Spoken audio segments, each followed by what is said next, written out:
get going. Welcome back. This is the 11th lecture of the condensed matter course. Where we left off last time, we were studying reciprocal space. Reciprocal space. And we came to this understanding that the reciprocal lattice is somehow the Fourier transform of the direct lattice. And the reason we want to study reciprocal space is because it's going to make our life easier when we come to studying waves. So it's a rather important thing to understand well. And sometimes it's hard to understand Fourier transforms well because they're not something that we think about in everyday life. They're a little bit complicated. So it turns out that there's a much nicer geometric way to understand a lot of reciprocal space, which is what we're going to discuss today. So I need some definitions as usual. Let's start with a simple definition. A lattice plane equals a plane containing three non-collinear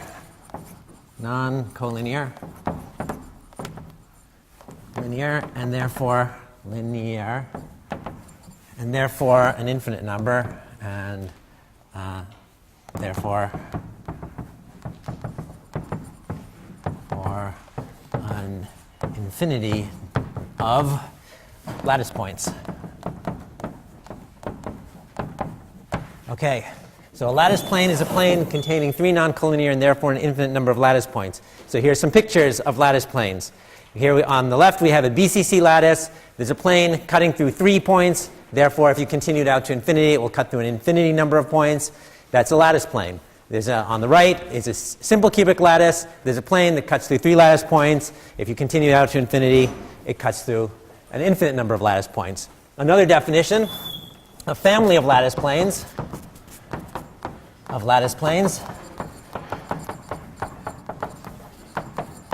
Mama lattice plane, baby lattice plane. No, I'm joking. That's not what no one ever laughs in this class. I don't get it. Is family of lattice planes equals an infinite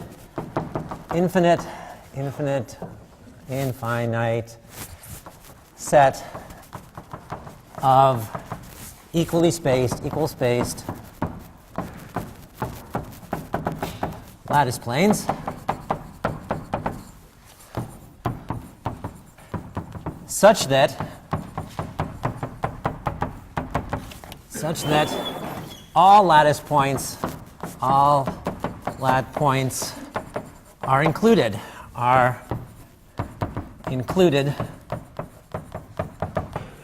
in one of the planes.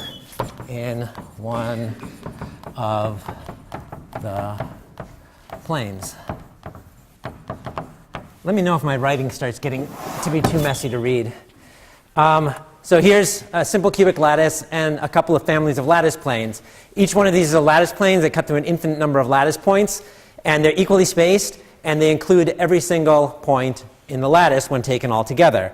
This is a BCC lattice, and there's a family of lattice planes for the BCC lattice, cuts through all the lattice points in the BCC lattice. This, however, is not a family of lattice planes for the BCC lattice, even though they're lattice planes, what's drawn. They are equally spaced, but they do not include every lattice point. They miss these guys here in the middle of the conventionally used cell. Therefore, it is not a family of lattice planes. Okay, so the connection to the reciprocal lattice. Claim. A family of lattice planes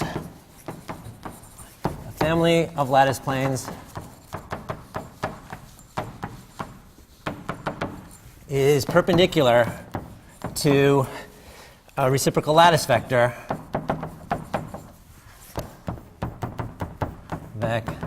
which I'll call G, and further, and the distance, the spacing between neighbor planes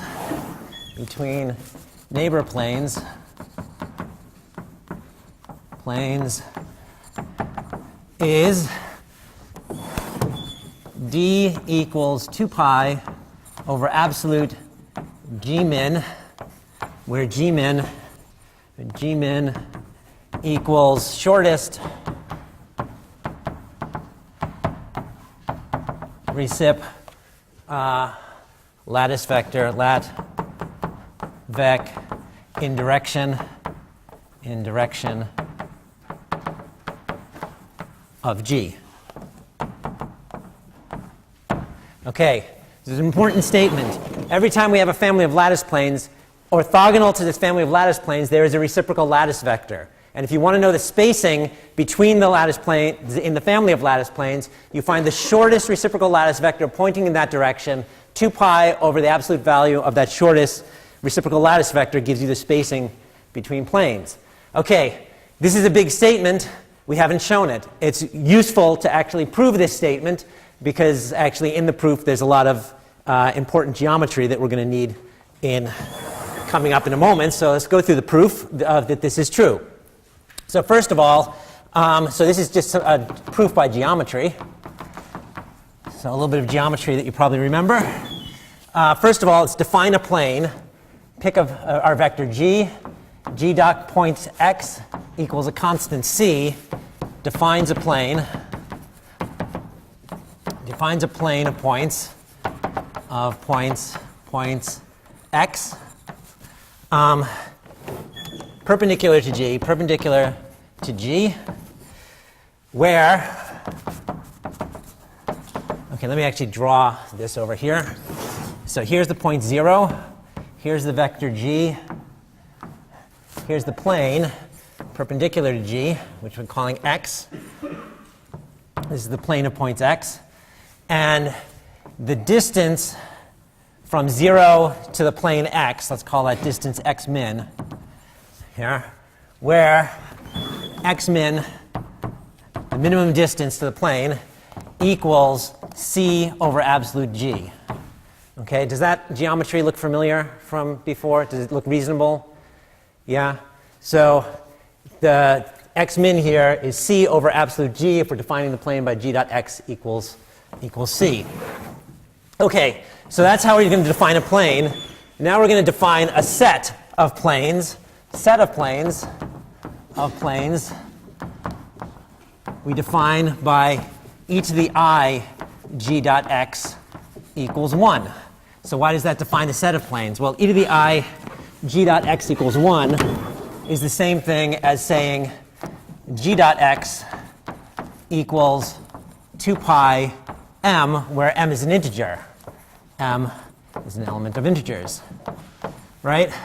So that means we have a whole bunch of planes whose minimum distance to the origin is given by 2 pi m. So x min equals 2 pi m over absolute g. So spacing between these planes, spacing between planes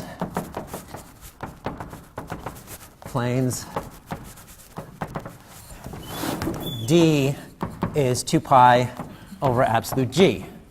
Okay, let's actually have a better picture of that than I can draw. So the geometry we're interested in is e to the I g dot x equals 1. It defines a set of parallel planes. One of the planes will be g dot x equals 2 pi m. Another plane will be g dot x equals 2 pi m plus 1. The distance to the first plane is 2 pi m over absolute g. The second distance to the second plane is 2 pi m plus 1 over absolute g. So the distance between the two is 2 pi over g. Does that geometry look pretty good? Yeah? Okay, good. All right. So now recall that if g is a reciprocal lattice vector, so g is a reciprocal lattice vector, recip lat vec, then e to the I g dot r equals 1 for all r in direct lattice, in direct. That's our definition of the reciprocal lattice. So what that tells us is that every lattice point is going to be included inside this set of planes. Okay? Because any r will have to satisfy e to the I g dot r equals 1 if g is a reciprocal lattice vector. So all of our lattice points in the direct lattice are going to be included in this set of planes that we just defined. However, it does not mean that every plane cuts through lattice points. Okay? Why not? Okay, here's a picture to explain that. Here we have a set of planes defined by some reciprocal lattice vector, which I'll happen to call Gmin. And here we have a set of planes defined by twice that reciprocal lattice vector. The spacing between the lattice planes is half as big because the spacing is always 2 pi over g. You'll notice that in the second picture, we have a plane which is defined by this reciprocal lattice vector g, which doesn't intersect any lattice points. What we're guaranteed by this law is that all direct lattice points must be included in one of the planes, but we're not guaranteed that every plane has to cut through a lattice point. Okay? So if we want to get a set of planes in which every plane cuts through the lattice points, we have to choose. So to get family of lattice planes,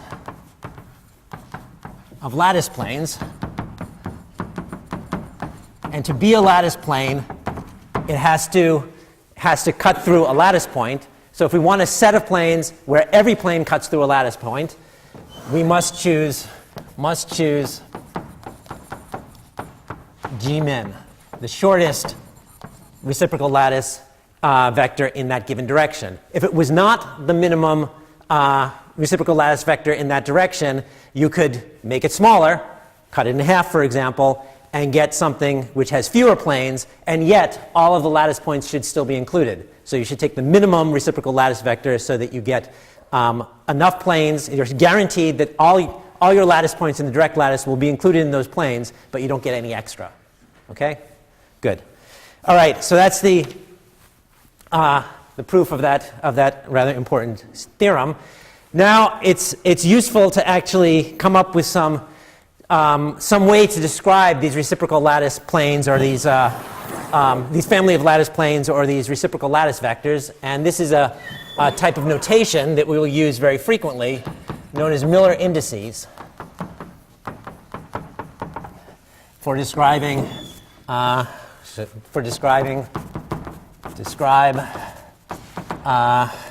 families of planes,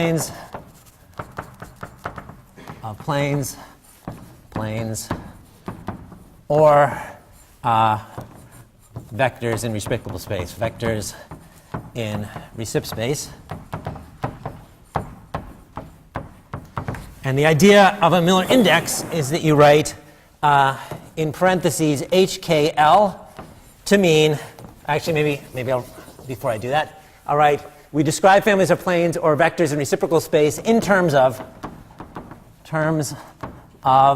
reference vectors, reference vex b sub I. These b sub i's, very important, they may be primitive reciprocal lattice vectors or they may not be. Generally, what we do is we write, this was I was starting to write a second ago, HKL in parentheses to mean H times B1 plus K times B2 plus L times B3. And this notation should look a little bit familiar. We can compare it to the notation we used in real space, in direct space.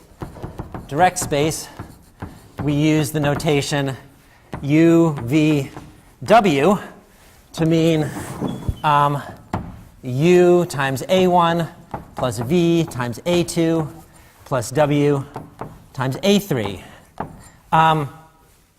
So the important thing to take away here is that if we use curved parentheses here, we mean reciprocal space. If we use square brackets, we mean direct space. So don't confuse those with each other. Now, in both cases, we may or may not mean these A's or these B's to be primitive. Okay?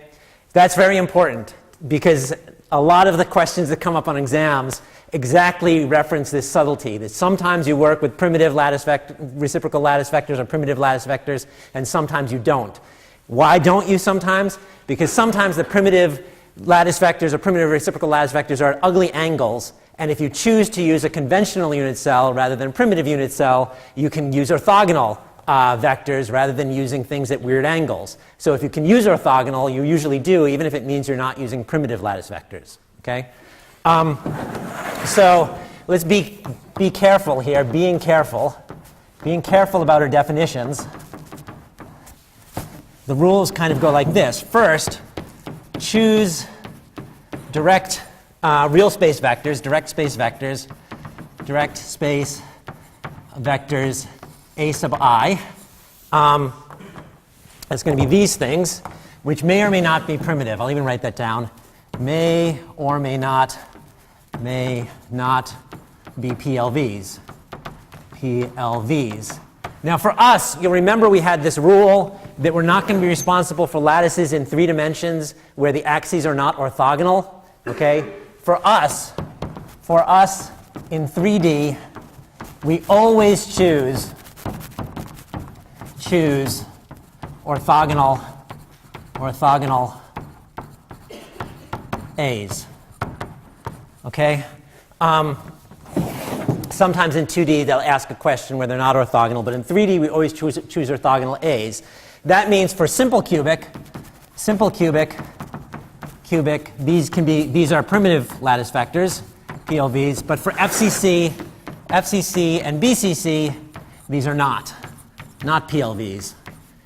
But they have the advantage of being orthogonal, so they make your life a lot easier because it's a lot easier to work with things that are orthogonal than things that are not orthogonal. Okay? So given that we've defined these A's, we then construct B's. So call that 2. Construct B's by bi.aj equals 2 pi delta ij. And we've seen this equation before. If and only if A's are PLVs, then B's will be reciprocal PLVs, are reciprocal lat PLVs, primitive lattice vectors. Okay? Again, for us, since we are using in 3D, since we are always using orthogonal axes in 3D, it will always turn out to be the case that the absolute value of BI equals 2 pi over the absolute value of AI because axes are orthogonal. Axes orthogonal. Okay? So that makes life a lot easier. So generally, when we write down G equals HKL, we mean, where is it? This thing over here. HB1 plus K, I'll write it again. We mean HB1 plus K, B2 plus L, B3, where the B's have been constructed in this way. But always G defines a set of planes,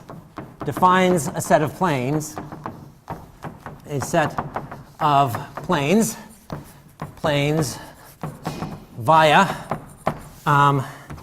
e to the I g dot x equals 1. E to the I g dot x equals 1. So we can always define a set of planes from any vector g via e to the I g dot x equals 1. And the spacing of these planes, is d HKL equals 2 pi over absolute g, or I guess in assuming orthogonal axes, assume orthogonal, B's orthogonal, or A's orthogonal, A's and B's orthogonal, or orthogonal.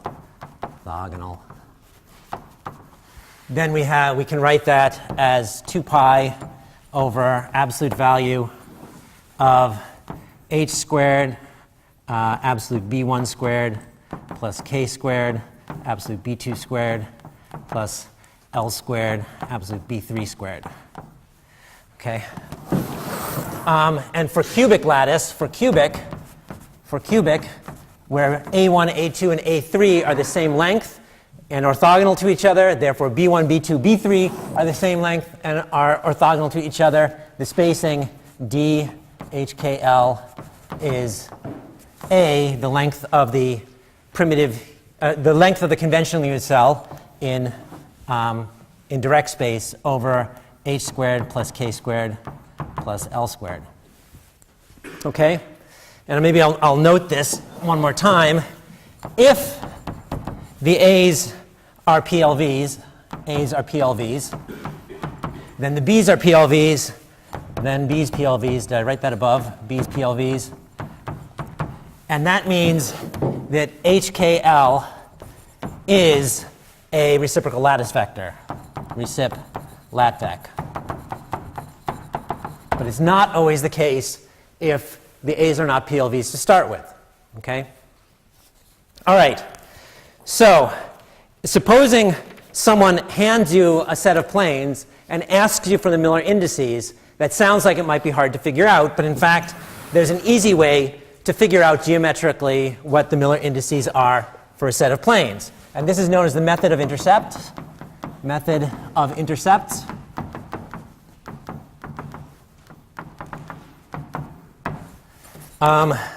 Goes kind of like this. So suppose we have, so here's three axes, x-axis, the y-axis, and the z-axis. Let's assume orthorhombic, so the primitive lattice vectors in the three directions aren't necessarily the same. So let's call this A2 and 2A2. And this one will be, I guess, A1, 2A1, 3A1, maybe 4A1 here. And then A3, 2A3, and 3A3. So suppose that we have a plane going through the origin. So imagine there's a plane cutting through the origin here. And then also cuts through the axes like this. Okay? So you take the first two parallel planes. One of them cuts through the origin. It's parallel to this plane, which cuts through the axes like this. The rule is that HKL, maybe I'll write it this way, H is to K is to L as a proportionality is the same as A1 over the x-intercept is to A2 over the y-intercept is to A3 over the z-intercept. So in this picture here, this would be A1 over the x-intercept is 1 over 4. A2 is over the y-intercept is 1 over 2. And A3 over the z-intercept is 1 over 3. So it should have the same ratios as this. If we multiply by the least common multiple, we get 3, 6, 4 as Miller indices that would be appropriate for this plane. And generally you write it as 3, 6, 4 without any commas, at least as long as there's no confusion as to where you should put the commas. If you go over 10, then you have to indicate where the commas are. Otherwise, it's not clear where it would be. All right. Now, and what we mean by 3, 6, 4 here is that 3, 6, 4 is 3b1 plus 6b2 plus 4b3, and that's what we mean by the Miller indices. And that set of Miller indices gives a reciprocal lattice vector which is normal to this plane. There's some cases which are a little more complicated. If a plane does not intersect an axis, intersect an axis, then you get a Miller index of 0. You get Miller index equals 0. Let's see if we can explain why that is. So here, again, three axes. This is the A1 axis out here. Maybe this will be A2. This will be 2A2. And maybe here we have 3A3. And suppose we have an axis always a plane always cutting through 0, and then the next plane cuts here, but it's parallel to the A1 axis here, to the x-axis, so it never intercepts it. So what do we do with the Miller indices? Well, we say H is to K is to L as, well, okay, so the first question is where do we intercept the x-axis? Well, if it doesn't intercept the x-axis at all, you can say that it's really like intersecting the x-axis at infinity. So we write 1 over infinity here. And then K, well, we intersect the y-axis at 2, so 1 over 2. And we intersect the z-axis at 3, so we write 1 over 3. And multiply by the least common multiple, and we get 1 over infinity is 0, 3, 3, 2. So the Miller indices here would be 0, 3, 2. Okay? So let me show you a couple examples of this. Here's a set of Miller indices that are 1, 0, 0 because it intersects x at 1 and doesn't intersect z or y. Here's one that's 1, 1, 2 because it intersects x at 1, y at 1, and z at 1/2. The reciprocal of 1/2 is 2, so it's 1, 1, 2. So you can have a situation, can have Miller index less than 0, index negative, like 1, minus 1, 0, which you typically write as 1 with a bar over it, 0. Okay, so the bar means negative.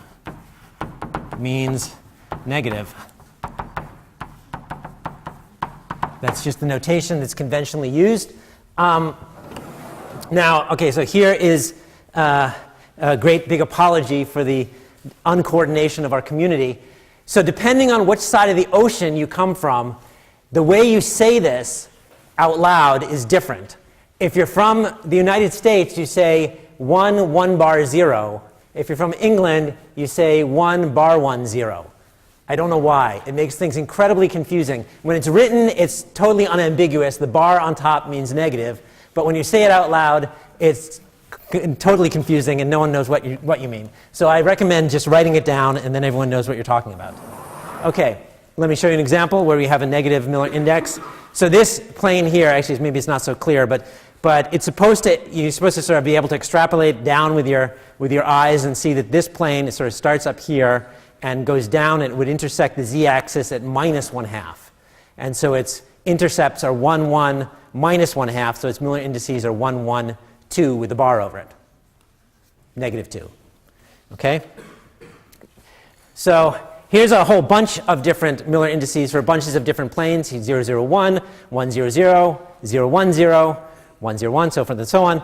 And you see that they actually kind of come in families. So if you look at the family across the top row, you'll see that 0, 0, 1 and 1, 0, 0, they kind of look similar, and 0, 1, 0 looks kind of similar. And if you imagined actually having a sample, as a simple cubic lattice, and you picked up the simple cubic lattice and you looked at it from one side, 1, 0, 0 would look exactly like 0, 1, 0, depending on if you picked it up and turned it sideways. It's exactly the same, it just depends on which side you picked up and looked at first. Similarly with 1, 0, 1 or 1, 1, 0, if you picked it up and you looked at it sideways, it would look exactly the same. Okay? The spacing between planes in those families would be exactly the same. The way it cuts diagonally through the unit cell would look the same. It just matters which way you picked it up in the first place. So we have a notation for equivalent sets of Miller indices. Equivalent sets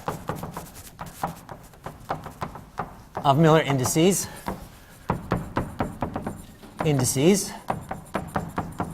which we notate with curly brackets.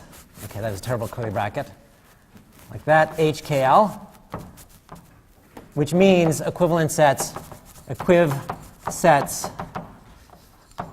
of HKL in regular parentheses brackets. So for example, in this picture, curly brackets 1, 0, 0 would mean 1, 0, 0 or 0, 1, 0 or 0, 0, 1 or 1 bar 0, 0 or 0, 1 bar 0 or 0, 0, 1 bar. Uncoincidentally, these planes look like the surface of a cube, and you can pick up the surface of a cube and look at it 6 different ways, and it would look equivalent from all of those 6 different angles. We also have what's known as the multiplicity of HKL, which is the number equals the number of parentheses HKL in bracket HKL.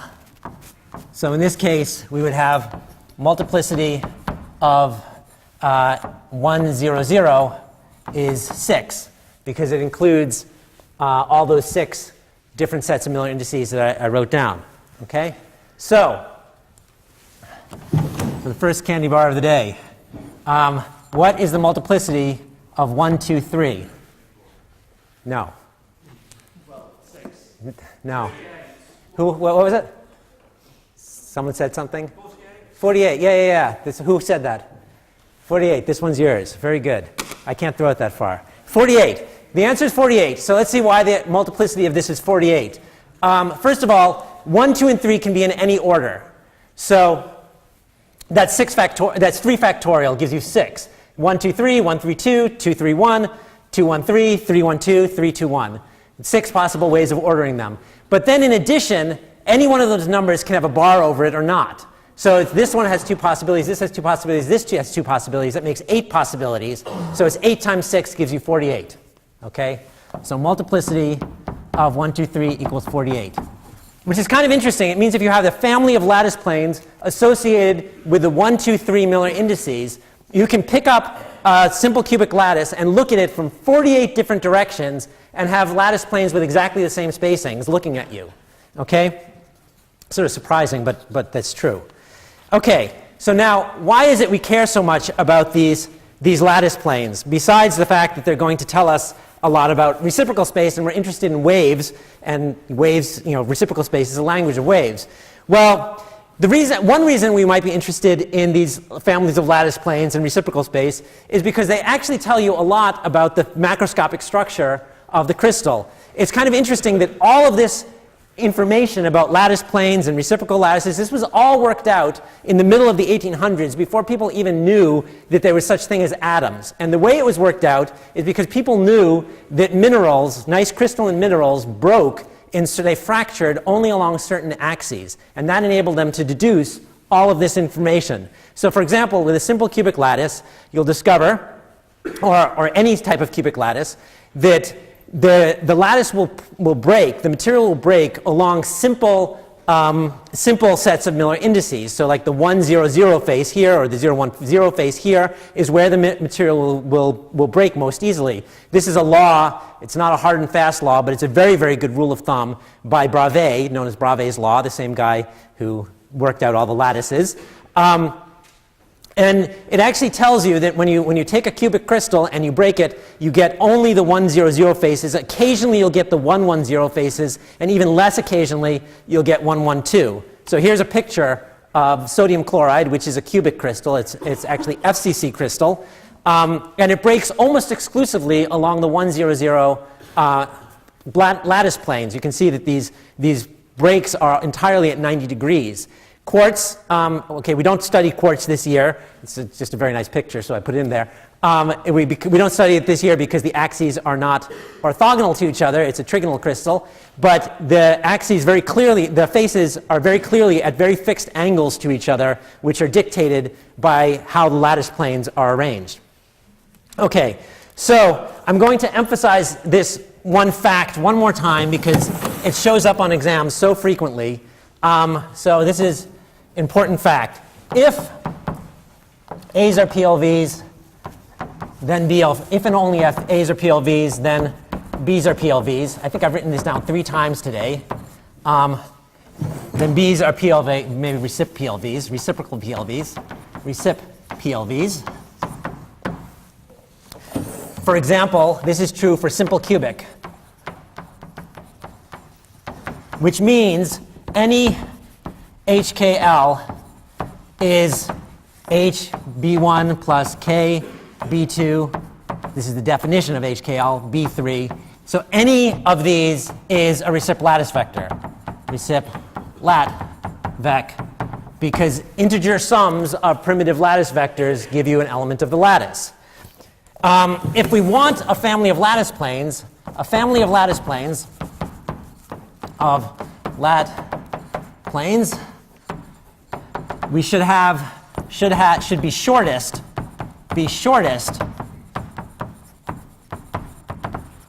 in a given direction. Shortest recip lat vec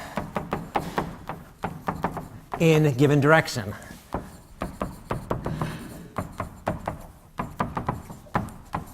So for example, if we're considering the direction 2, 4, 6, the shortest reciprocal lattice for the simple cubic lattice, the shortest reciprocal lattice vector in that direction is 1, 2, 3.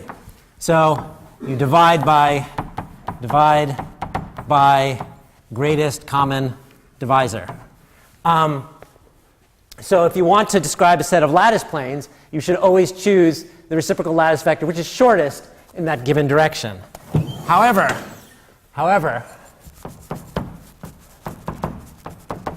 if the A's are not PLVs,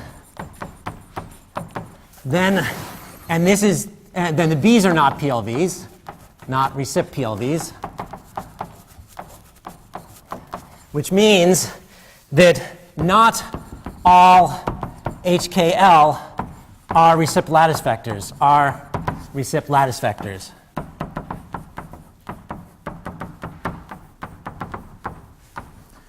And this is the source of most good exam problems. Okay, so let me show you exactly what we mean by this. So recall this picture.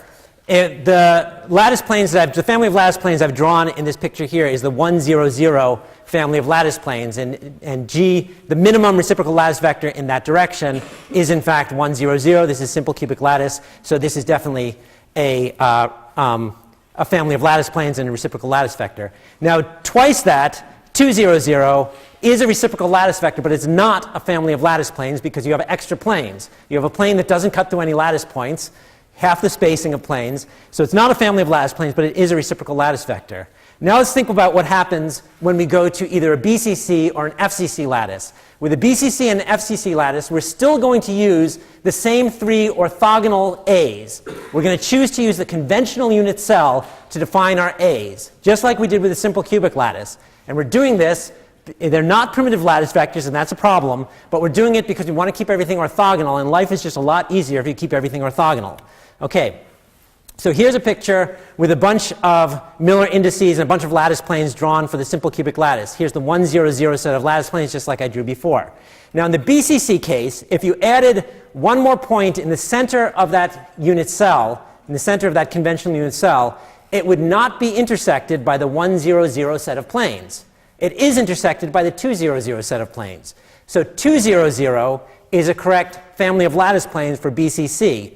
It is not for simple cubic. Okay? 1, 0, 0 isn't even a reciprocal lattice vector for BCC because it does not intersect every lattice point. Okay? That's the subtlety, and we're going to come back to this subtlety over and over.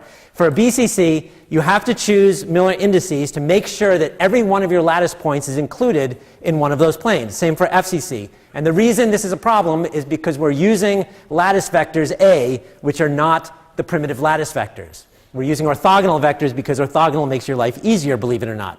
Same with FCC. If we considered the FCC lattice and you considered the 1, 1, 1 planes, these planes here, we would not intersect some of these lattice points. These would be missing. So 1, 0, 0 is not a reciprocal lattice vector for FCC.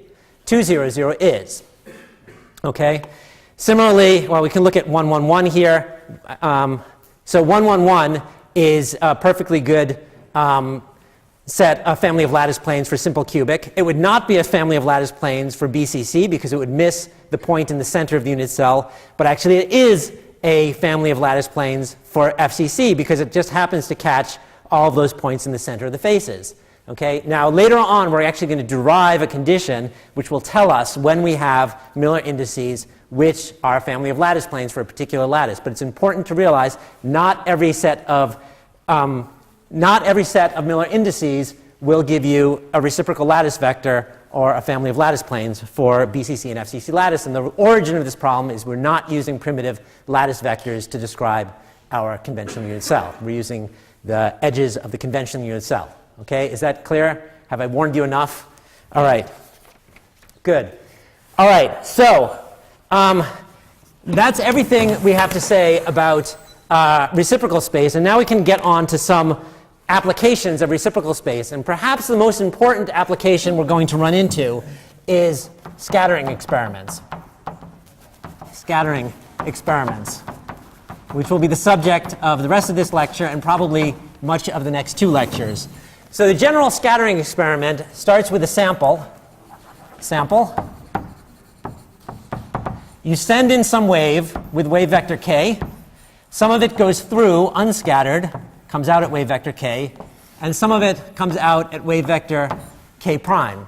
By observing what comes out at wave vector k prime, you're supposed to be able to deduce what is in the sample. Now, it's hard to overstate the importance of this type of experiment. You may have studied it in other courses, especially subatomic, but it is not an overstatement to say that almost everything we know about the microscopic world, everything, the fact that we know that there are nuclei, the fact that we know the structure of atoms, the fact that we know the structure of materials, the fact that we know the structure of the proton, all of these things come from this kind of experiment, this type of scattering experiment. You know, we grew up in a world where even kids know what atoms look like, and they know what DNA looks like, this double-stranded helix, they know what water molecule looks like, they may even know what salt looks like, sodium, chlorine, sodium, chlorine. All of this stuff that we know and we take for granted comes from doing this kind of experiment. The only thing that's different when we do this experiment versus when the high-energy physicist is doing this experiment is what wave we put in to start with. Okay? Now, we're interested in seeing atoms, and atoms are on the scale of about an angstrom. It turns out to be a really good idea to choose a wave whose wavelength is about the same scale of the thing you want to see. So for us, there are going to be a couple of options. One is X-rays, electromagnetic waves, whose length scale is about an angstrom. So that will enable us to see things roughly of the size of an angstrom. But, you know, we live in this quantum mechanical world, and we know that waves and particles are the same thing. So we're entitled to use not only things we usually think of as waves, but things we usually think of as particles. So a particle, which is very convenient to do scattering experiments with, is neutrons. Neutrons, you know, think of them as particles, but they're also waves. It turns out to be fairly easy to get neutrons to have wavelengths which are on about the same scale of about an angstrom, which makes it easy to see things which are on the scale of roughly an angstrom. These are pretty much the two types of waves that we're going to be responsible for this year. I should mention that people frequently use electron waves as well, but we don't study them this year because they have some complications which we don't want to delve into. So whatever type of wave we send into our material, the thing that we're supposed to imagine is that the atoms in the sample provide a potential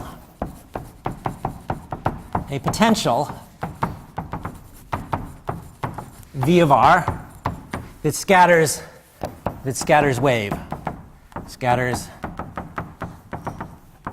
the wave.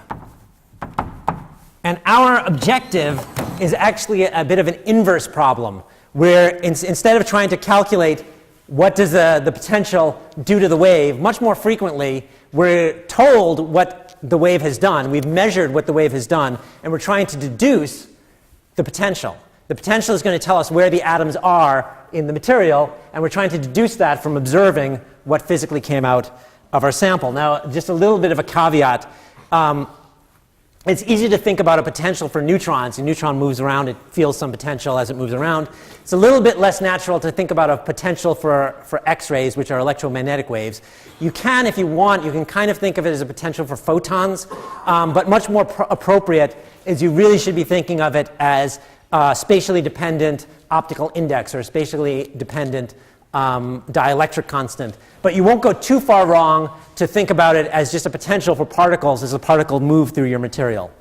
So the way we're going to actually calculate how much gets scattered out at some wave vector k prime is to use Fermi's golden rule. Fermi's golden rule. Condensed matter joke. You know, this is a symbol for gold. Anyway, never mind. So I made that up on the spot. It was because I was trying to save my arm from writing. All right, never mind. I'm not going to be a comedian. That's why I'm a physicist. Okay, so the scattering rate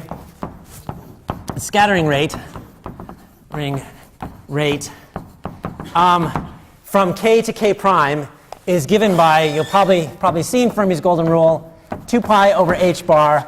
There's a matrix element, k prime v k, that gets squared, and an energy-preserving delta function. These are vectors. Energy-preserving delta function. Now, to simplify our life, we assume elastic scattering. Elastic scatter, which means that E equals E prime. The energy coming in and the energy coming out are the same. That will also mean the absolute value of K equals the absolute value of K prime. There's several reasons why we assume elastic scattering. First of all, it's easier. Secondly, when you actually do these experiments, most of the scattering that you measure actually is elastic. It's actually quite interesting to look at inelastic scattering as well. I might mention that a couple of lectures further on. With inelastic scattering, you leave some energy behind in the sample, and that actually allows you to figure out what the energy of the possible excitations are that you can excite in the sample as well. But that's a little bit more complicated, so we're not going to worry about that for now. So we're just going to assume elastic scattering. And the only thing that's difficult in that expression, Fermi's golden rule, is the matrix element. So let's write out the matrix element. So we have k prime v k equals what? Well, we'll use the real space representation of these kets. It's integral d dr of e to the, signs, e to the I k prime dot r times v of r times e to the I k dot r. Do I have the signs right? Yeah, okay. And if you were careful, we would normalize this by 1 over square roots of volumes. This is the wave vector. This is the wave function k prime. This is the wave function k. There's v of r in the middle. And we realize that what that is, well, we'll write it this way. d3r e to the minus I k prime minus k dotted with r, v of r. That is just, well, we'll write it as v twiddle of k minus k prime, where v twiddle means Fourier transform. V twiddle equals Fourier transform of v of r. This is a very, very general rule that the scattering amplitude from k to k prime is just the Fourier transform of the scattering potential. Now, in the last lecture, so that actually almost always holds true for anything that you're going to do scattering experiments on, that the scattering using Fermi's golden rule, the scattering amplitude from some k to k prime is just the Fourier transform of whatever the scattering potential is. Now, in the last lecture, we considered Fourier transforms of periodic functions. So we're going to assume we have a crystal, assume a periodic scattering potential, v of r. So if we have anything that's crystalline, the potential will be periodic. And so we can use the law that we derived in the last lecture, that the Fourier transform of a periodic potential, k minus k prime, equals a sum over reciprocal lattice vectors g of a delta function, three-dimensional delta function, of k minus k prime, write that again, k minus k prime minus g times the structure factor of g. I guess there's some normalization factor, 2 pi cubed over the volume of the unit cell.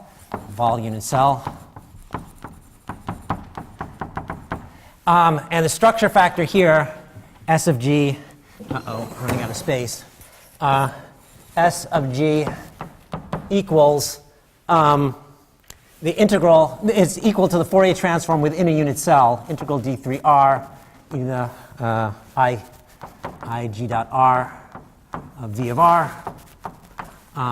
Write the r's the same way. And it's integral over the unit cell.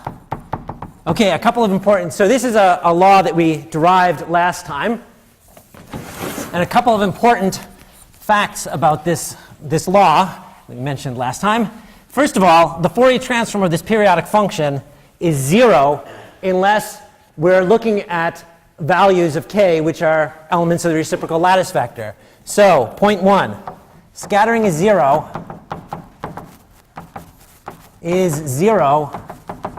unless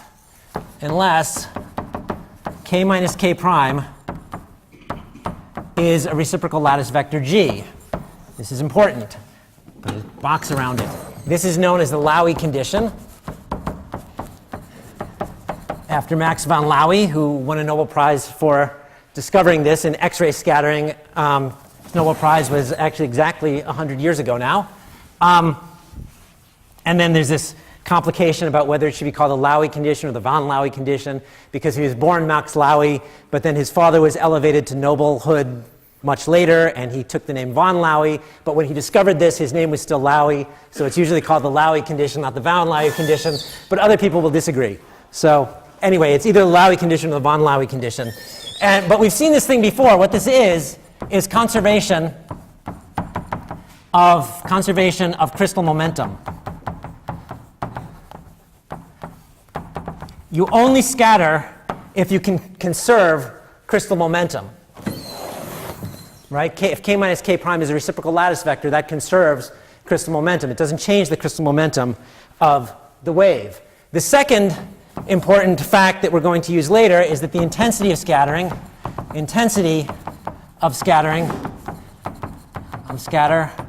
is the structure factor S of, delta k squared, where delta k is the reciprocal lattice vector G, which you've scattered by.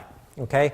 So the point is that if you measure the intensity of the various scatterings, you can figure out the structure factor. What you're measuring is the structure factor at given reciprocal lattice vectors. The structure factor of given reciprocal lattice vectors is the Fourier transform of the scattering potential. So in principle, you're measuring the scattering potential. That's the point. By measuring what is scattered, you're actually measuring the scattering potential. Now, I'm sorry, I'm going to go over about 1 minute here. It may seem a little bit surprising, this condition 1, that you only get scattering under certain conditions. Only if crystal momentum is satisfied. Only if you satisfy this Laue condition. Now that might seem a little bit weird, but I'm going to convince you that this is something that you know very well. So imagine you have a crystal like this. Then you think of, really this is a bunch of lattice planes. It's a family of lattice planes. And you send some wave into a family of lattice planes, and it bounces off, but it could bounce off this layer too. And you know very well that if you bounce off planes like this, you can get diffraction, and diffraction only occurs at certain angles. You only get constructive interference at certain angles. And what we're going to see is that this Laue condition is actually exactly the same condition as having constructive interference. And we'll do that next time. I'll see you Wednesday.